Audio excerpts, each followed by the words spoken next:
has issued a tornado warning for Midfield County in north-central Eldora. National Weather Service Doppler radar indicated a tornado on the ground near Hayden, moving northeast at 30 miles per hour. This tornadic thunderstorm will be near Hayden, Ashtown, Redfield, Green Lake. This is a very dangerous storm. For protection, seek shelter in a strong building. The safest place to be during a tornado is in a basement.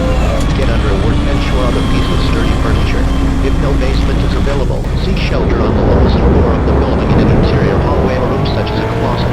Use blankets or pillows to cover your body, and always stay away from windows.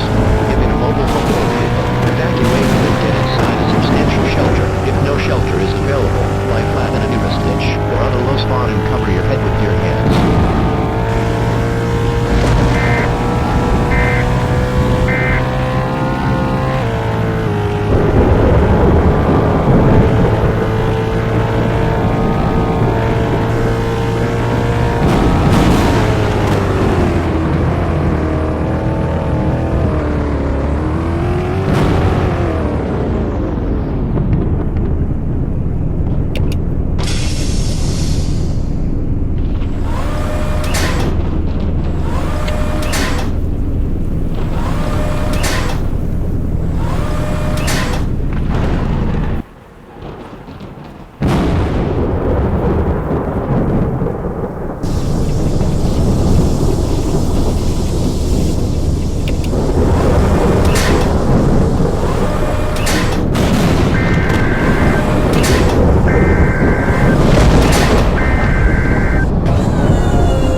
If no shelter is available, lie flat in a nearest ditch or on a low spot and cover your head with your hands.